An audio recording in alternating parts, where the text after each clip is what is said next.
Crazy HOA Karen attacks my disabled son over a hot dog. What would you do if a neighbor tried to control your entire family over a hot dog? Face screaming in fear. Today's story is absolutely wild, and we want to know, where are you watching from? Drop a comment below. Globe showing Europe Africa round pushpin, and don't forget to hit that subscribe button and turn on notifications bell because tomorrow, we're bringing you a story even crazier. You won't want to miss it. Hourglass not done fire. Every neighborhood has that one person who thinks they're in charge, the self-proclaimed ruler of the cul-de-sac, the person who acts like they have the final say on everything. In our community, that person was Linda. But she wasn't just a regular nosy neighbor, she was the head of our HOA and took her position way too seriously. If she had a badge, she would have worn it proudly. If she had a uniform, she would have made everyone salute her.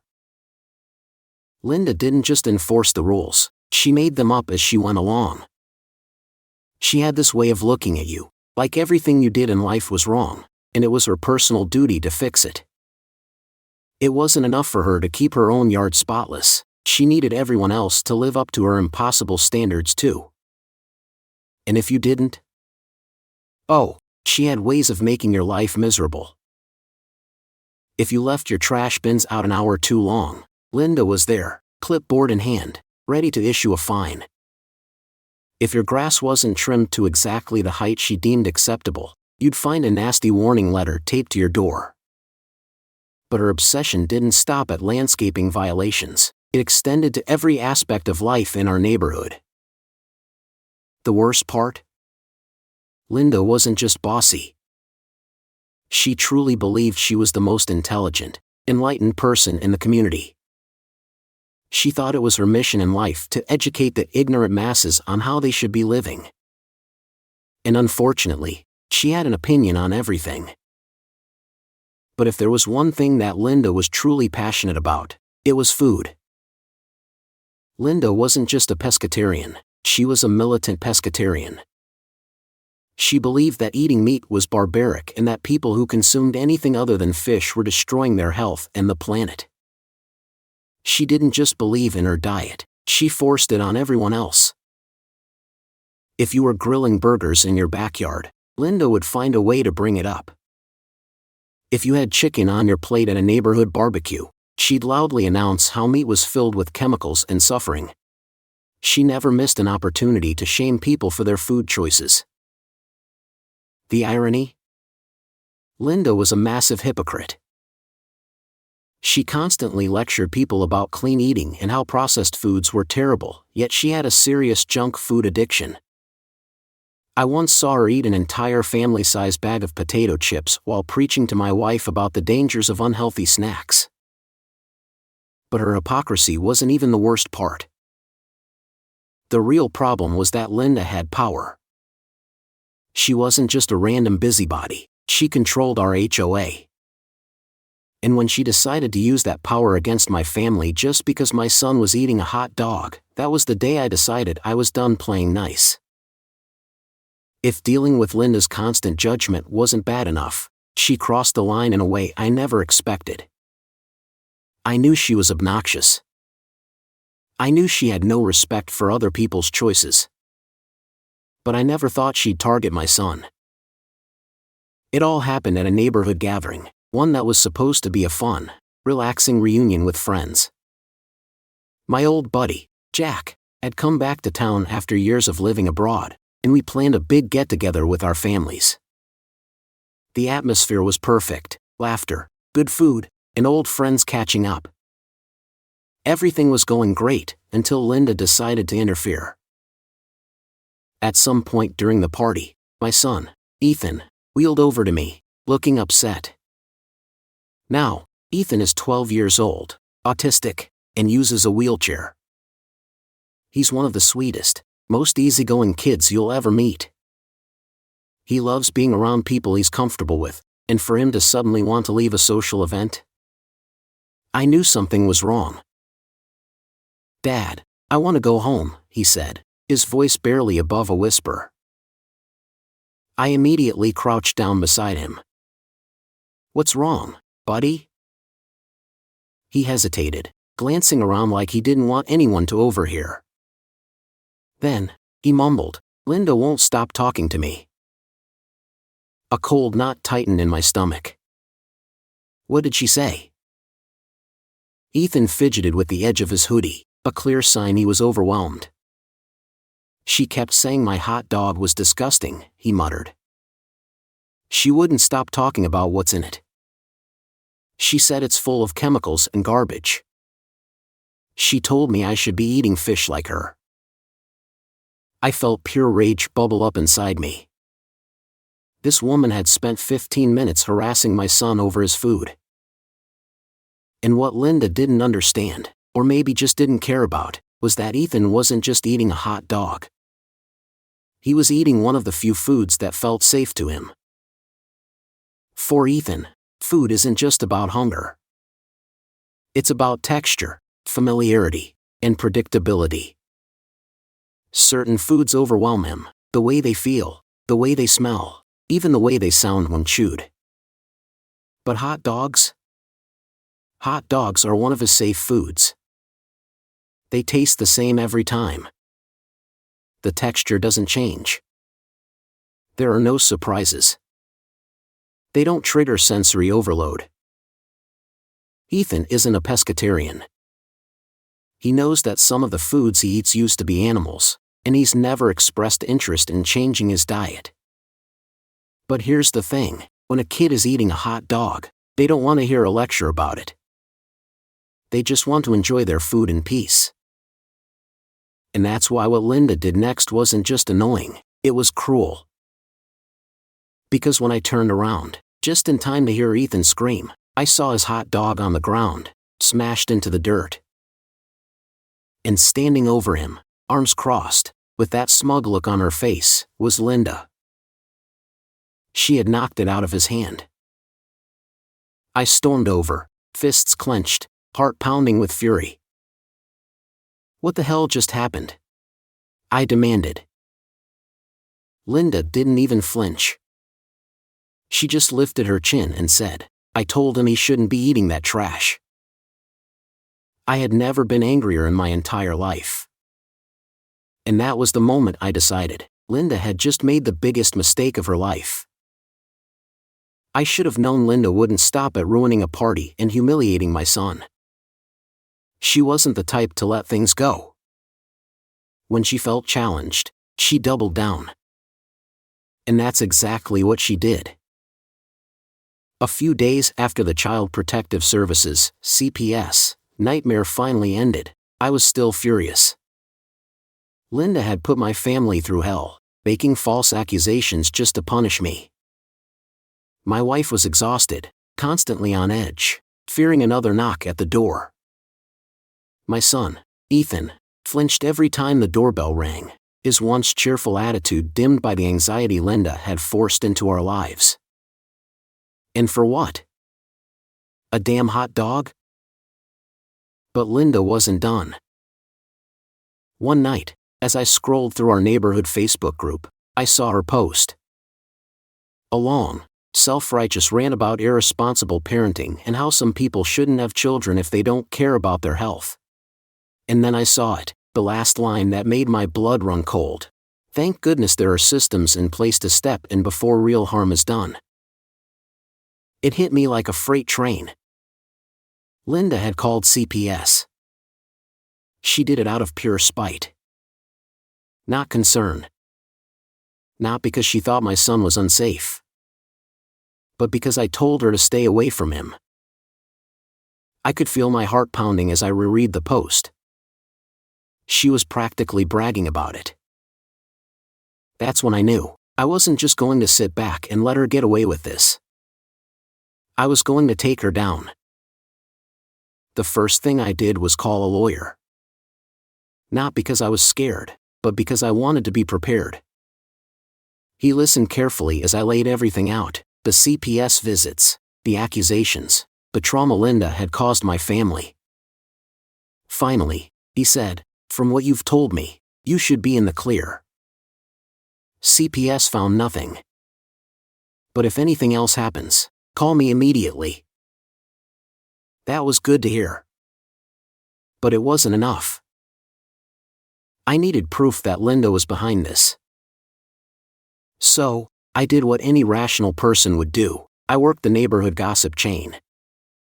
And let me tell you, in a small, nosy community, people talk.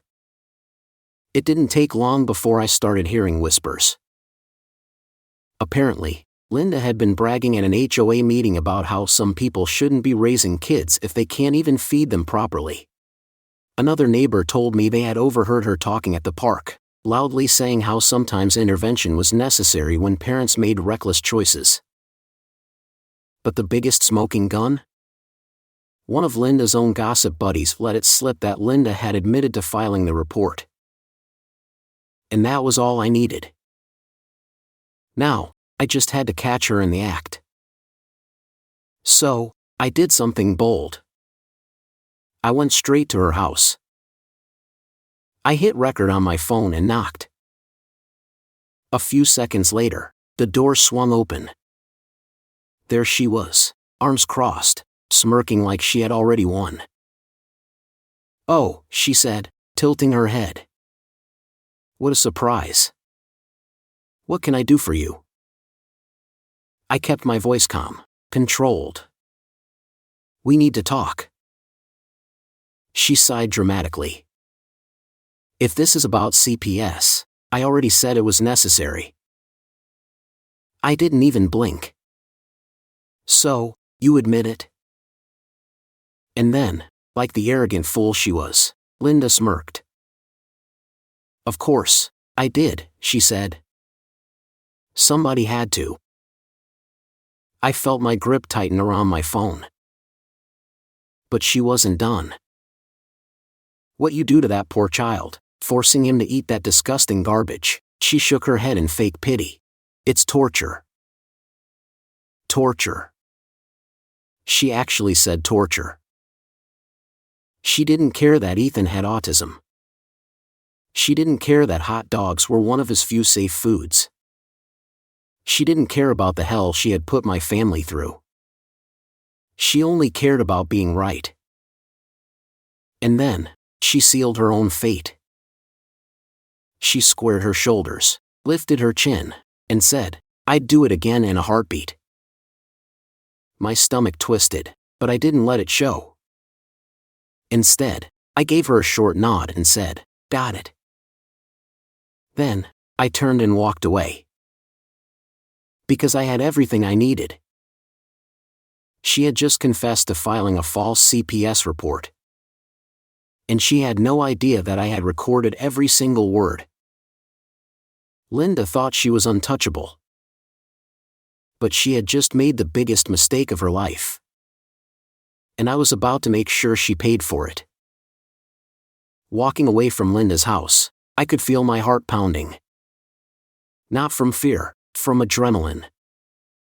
I had just recorded her admitting to calling CPS on my family, all because she couldn't handle the fact that my son was eating a hot dog. And the best part?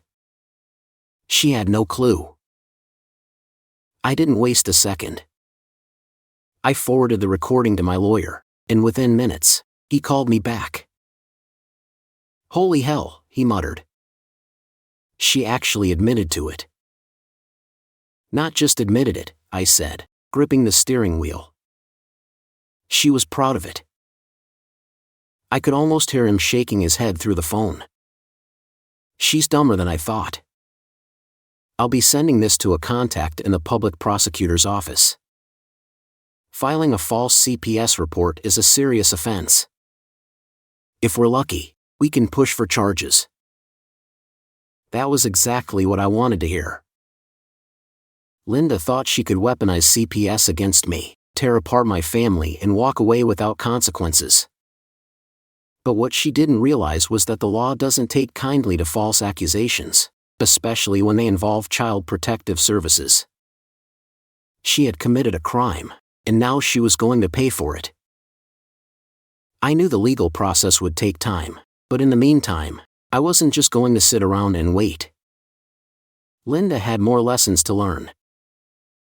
If there's one thing you need to know about Linda, it's that she loved to show off. 4 months, she had been bragging about her brand new house. She and her husband, Mike, were moving out of the neighborhood after 20 years. She had told everyone who would listen about the expensive renovations, the custom kitchen, the imported Italian tiles, the exclusive design choices that supposedly made her house a masterpiece. But Linda had one fatal flaw. She was cheap. Instead of hiring licensed professionals, she found the cheapest unlicensed contractor she could. She bragged about it, too. Electricians charge ridiculous fees for work that isn't even that hard, she had once said, rolling her eyes. People are just dumb enough to pay them. Well, Linda was about to learn a hard lesson. I did some digging and found out that the guy she hired had been sued before for botched jobs and dangerous repairs. And here's the thing about unlicensed electrical work, it's illegal. And worse, home insurance won't cover it. I made 2 anonymous calls. One to the city's building inspector. One to her home insurance company. And just like that, Linda's nightmare began. The inspector took one look at the wiring in her new home and immediately started writing violations: exposed wires, overloaded circuits, no proper grounding. By the time he was done, Linda was looking at thousands of dollars in fines. Her insurance company? Once they found out she had unlicensed work done, they voided her policy. No coverage for electrical fires, no protection against damage, nothing. And the final blow? The sale of her old house fell through. The buyers backed out the second they heard about the unpermitted electrical work. No bank would approve a mortgage on a house with illegal wiring. Linda was stuck. She couldn't sell her old house.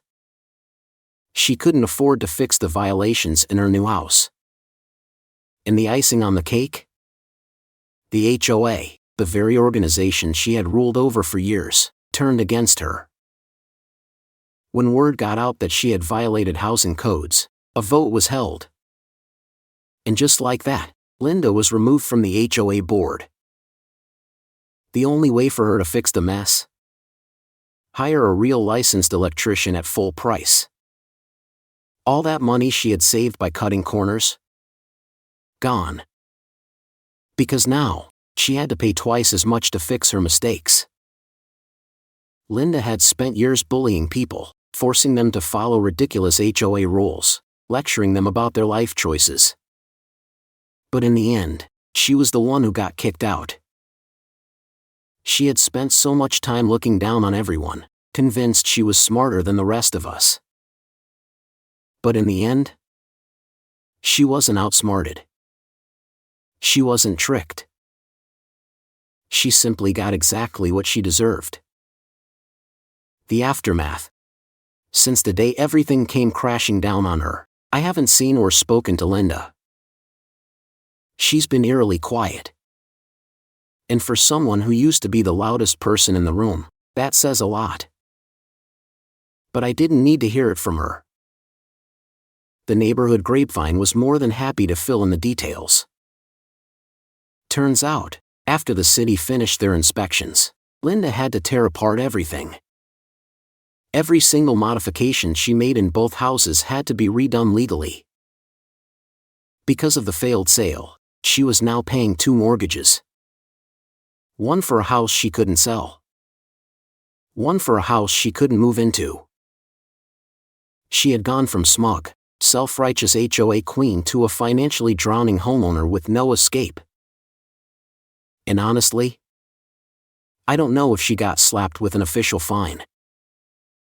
But I sure as hell hope so. Final thoughts. Linda thought she could ruin my family over a hot dog. She thought she was untouchable. But in the end, she lost everything. And me? For the first time in a long time, I finally felt at peace. Wow, can you believe how far Linda went just to control someone else's life? Face screaming in fear from harassing a child over a hot dog to weaponizing CPS and nearly tearing a family apart. Her downfall was nothing short of karma at its finest. But let's talk about it. What do you think? Have you ever dealt with a power-hungry HOA leader or a neighbor who just couldn't mind their own business? Maybe you've seen someone get what they deserve after years of bullying others? We'd love to hear your thoughts. Drop a comment below and tell us. Fire, what was the craziest part of this story? House with garden, have you ever had a nightmare neighbor like Linda? Speech balloon, what would you have done in this situation? And if you enjoyed this story, hit that like button and make sure to subscribe for more jaw-dropping tales like this one. We've got another wild story coming tomorrow that you won't want to miss. Belle, see you in the comments.